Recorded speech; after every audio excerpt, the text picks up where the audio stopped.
cái chỉ si chết cái liêu xa an phong hi tan hè kinh bú nhiệt ngay siêu ngang to liêu xa cắm chín bồi biên tớ nhong hin ngay cha tiếng ngày chịu cho tùy nhi ngày dùng trên sim công chút tùy ắng chu tan hè tôm mai nhi chỉ kiên nặng mọi tí nhi công chút liang xa tê ly vui chi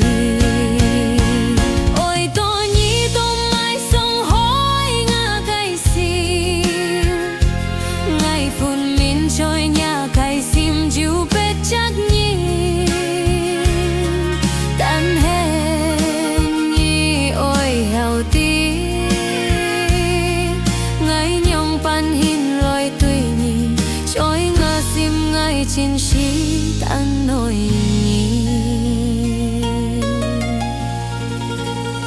khối theo lính người chẳng nhiên xít tổ nhì cái chỉ si chiết cả liêu xa ăn phong khi tan hè kiên phú nhiệt ngay trong ngang tô liêu xa cắm chín bồi biên tế nhong hin ngay cha tiếng ngày chiều cho tùy nhi ngày dùng trên sim công chút tùy nắng chu tan hè tôm mai nhi chỉ kiên nặng mọi tí nhi công chút liêu xa tê ly vui chi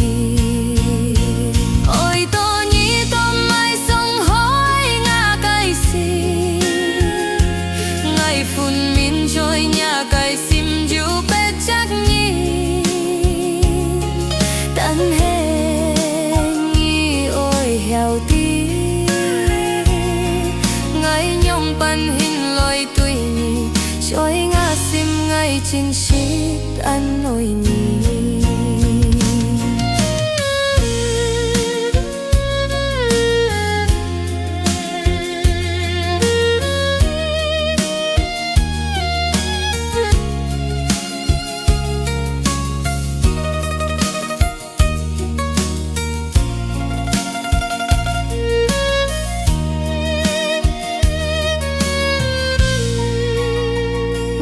cha tiếng ngày chịu cho tùy nhi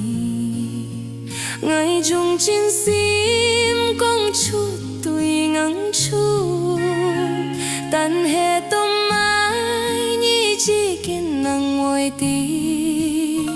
nhi công chút liêu xa tiêu ly vui chi ôi tôi nhi tôm mai sông hối ngã cái gì phun min trôi nhà cài sim chiu bết chắc nhi tan hè nhi ôi heo tí ngày nhong pan hin loi tùy nhi trôi ngã sim ngày trên chết ăn nỗi nhi